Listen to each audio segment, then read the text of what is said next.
Hey, what's up everybody? This is Coach Ryan C, and on this episode we're going to talk about how to train with heart rate.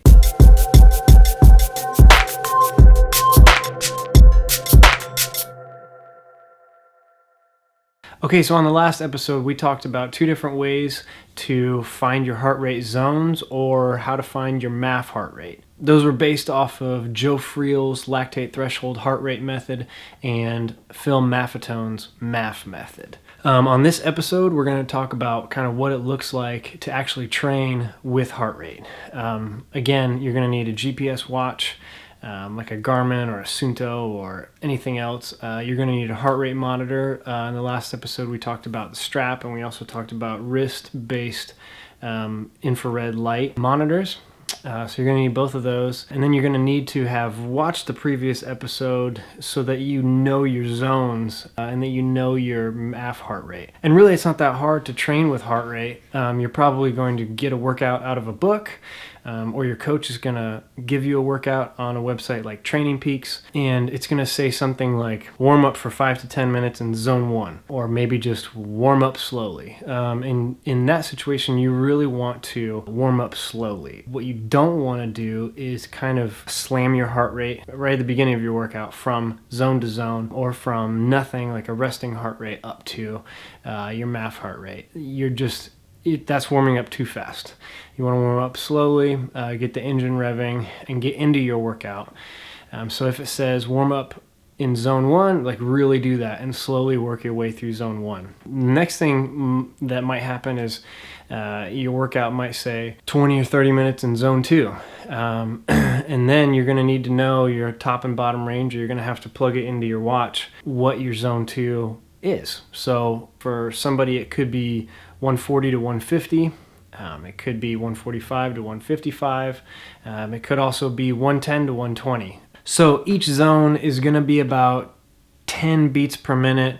If it's more or less, it's okay. It doesn't really matter. But generally, it's going to be somewhere around there.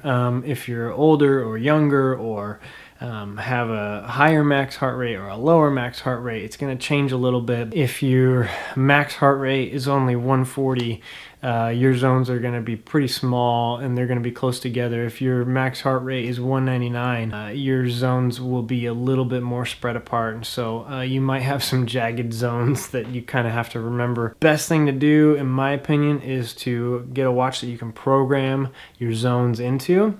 This is really awesome, because then what your watch will do is it will show you a number like 3.5, and that'll mean you're right in the middle of zone 3, or 2.9, that'll mean you're at the top of zone 2. Having that on your watch is so much easier than doing math or looking at a number 145 all day or 150 something, So having that on your watch is really awesome, and it'll take a lot of the work and math and stress out of your workout. Okay, so next, your workout might say something like jump into zone 3 for 5 minutes, or jump into zone 4 for 2 minutes.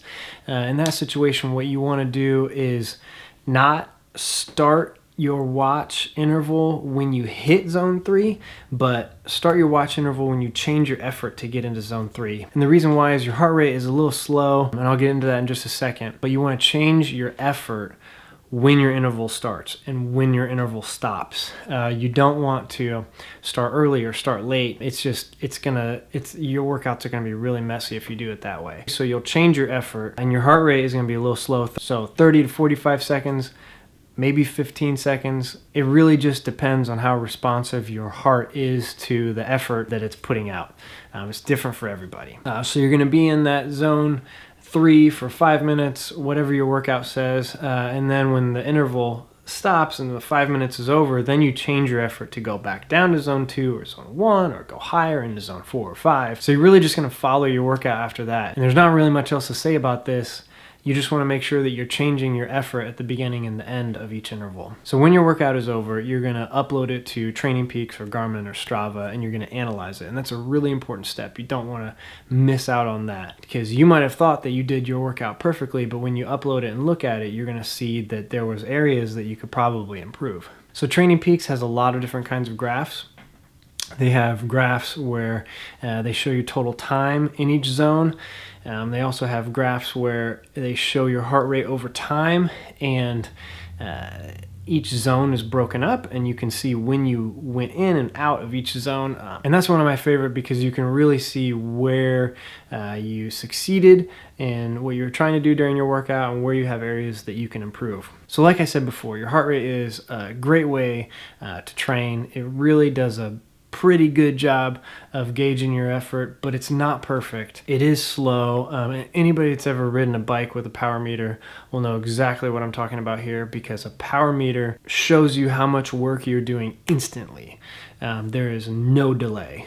Your heart rate, there's always a 15 to 30, 45 second delay. So especially in a workout, if you're trying to do hill repeats or you're trying to do sprints, really training by heart rate is just not a great way to do it, because it's going to be slow. So if you're doing a hill workout, you're going to start at the bottom of that hill and you're going to be putting out a lot of effort to get up those first 20 seconds, 30 seconds, but your heart rate isn't really going to show it until you get farther up the hill.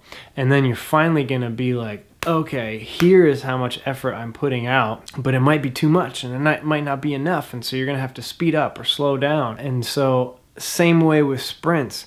If you're running 200s or 400 repeats, you're just not going to know what effort you're putting out until you're pretty far into that interval. Training by heart rate is great for distance athletes. It's really great for a lot of applications, but it's just not a perfect way to train. There's running power meters that are coming out that I'm really excited to try. They are supposed to give a pretty instant readout of how much effort you're giving. So it's really exciting. I can't wait to try one. So to kind of sum everything up, training with heart rate is really awesome. It gives you a really good idea of how much effort you're putting into that interval or that run, that workout, that bike ride, you name it. It is really good for that. There are some shortcomings. It is not perfect, but if you have a GPS watch that came with a heart rate monitor, there's no reason why you don't throw that on and at least just watch the numbers and get a kind of an idea of what you're doing. So go back and watch my last video, number 3, about how to do the MAF test and lactate threshold heart rate test. Find your MAF heart rate or find your zones. Go out there, do those tests, figure out where you are, and then start training smarter.